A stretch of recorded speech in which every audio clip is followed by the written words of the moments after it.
ringside report for Universe Mode. This is the big one that I have been waiting for, so let's get into everything. By the way, guys, if you can join me here, hit the subscribe button, because when I look at the analytics, I can see about 50% of you or so watch the show but don't end up hitting the button. It means a lot. It helps support the show and lets us grow. Tons of stuff revealed, from sliders to the draft to being able to change your attires based on what you're doing.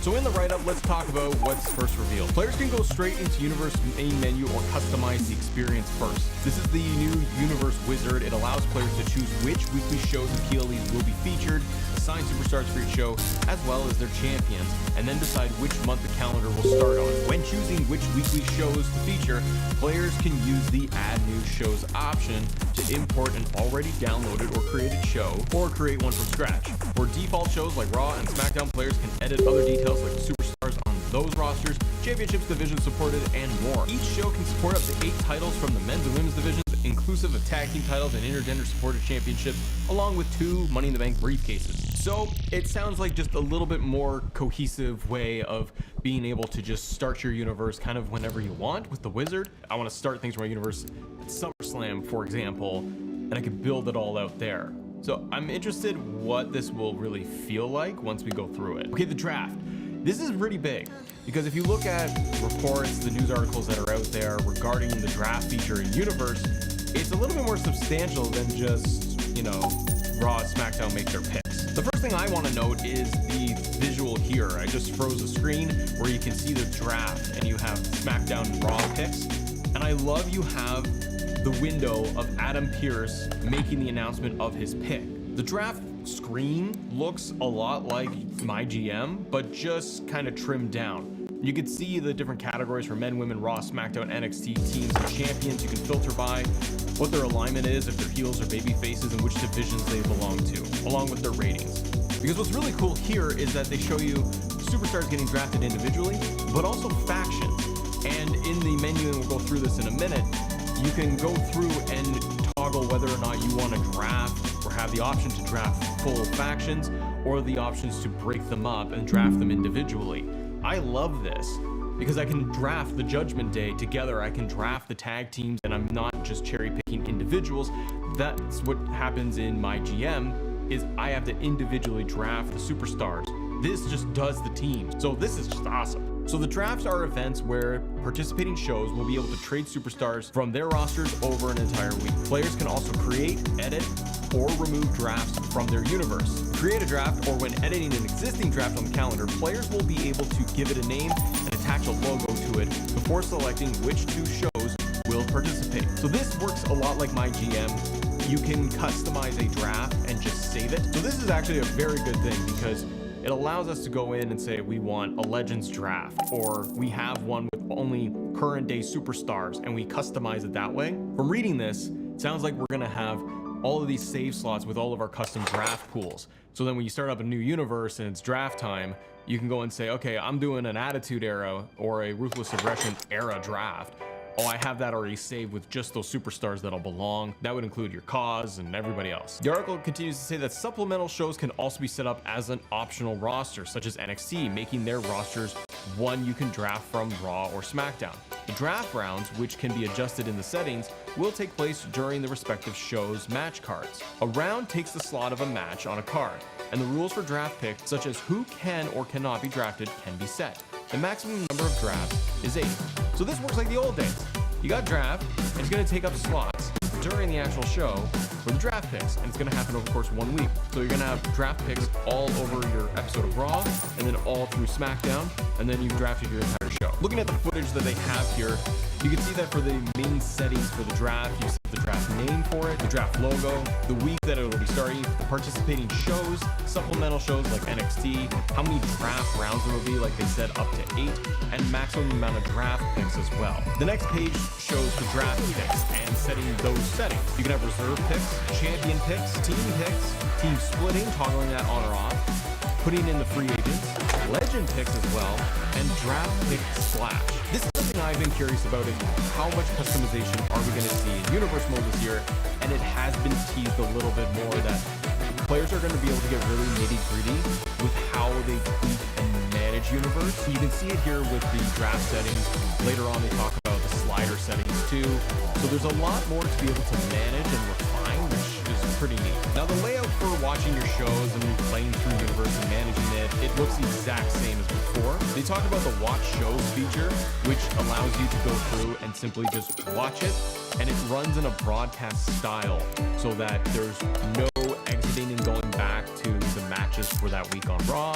It plays all the way through. So from the matches, promos, it's supposed to be fluid and just take you from beginning to end, which is something that I really do like. I thought it'd just be more of, well, the simulation of it, but I thought it would take you out and then select the next match. And I'm like, I don't get why I would want to do this. I do like how this is shaping up.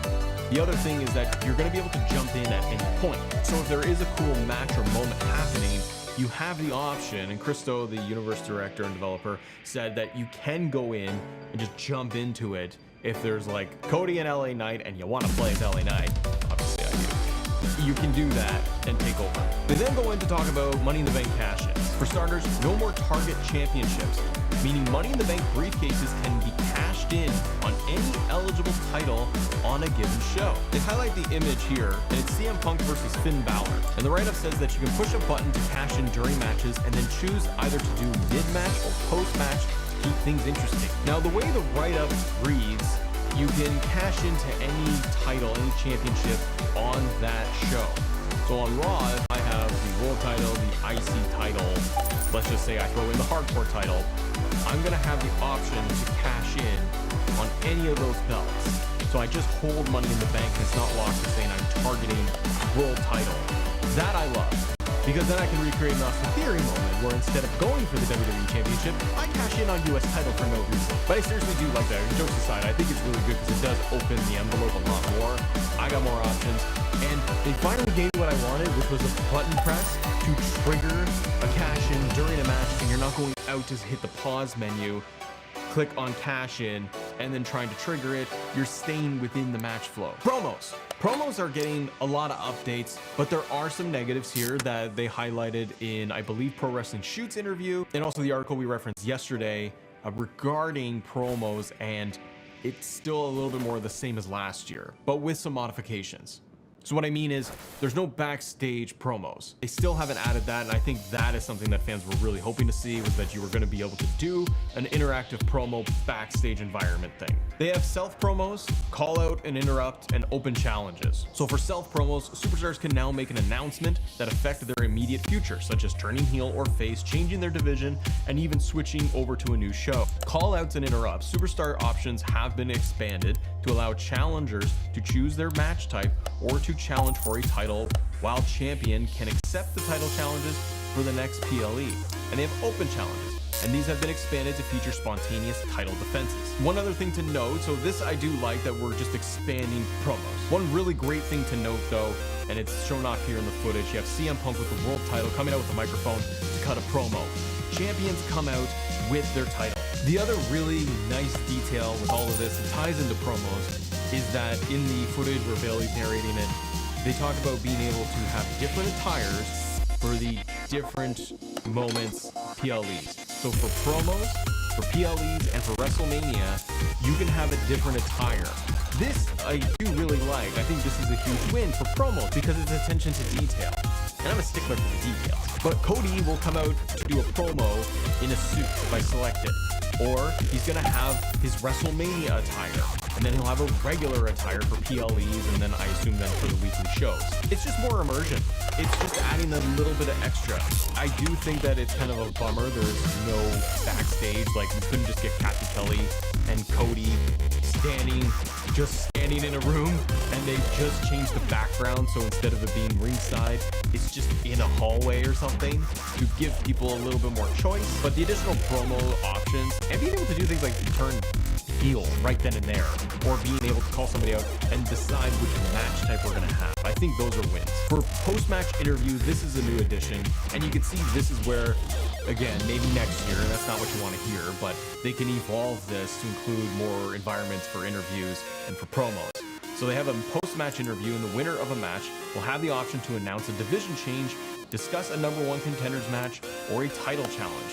For the loser of the match, they can interrupt the winner's interview and either shake their hand, engage in a brawl, or get into a stare down. Love that there's post-match, and I love that there's different ways that it's going to occur based on if I win the match or if I lose the match. Next up is sliders. They talk about more details of what you can do for the sliders to tweak how your universe runs. Players will find a selection of matchmaking sliders that allow modifications of values for match card sorting and scoring. Matchmaking bonuses can also be tweaked for title matches, rivalries, specific match types, and more as seen below. So they show in the screenshot all of the sliders for matchmaking bonuses for titles. They also say for those who want to start from scratch, they've included the option for clearing the default data, such as superstar relationships, divisions, rivalries, and more. That's what I wanted. I wanted a blank template, and this is pretty close to that. Like, I don't have a full out blank slate of the calendar, but this to me is almost more important. Kind of the same thing. I'm gonna be able to just go in and clear it, so I don't have to go in and manage every relationship, who's managing who, and I can customize it the way I want. I really love this piece. They also talk about in here with team motions, and it goes, I guess, hand in hand with they're talking universe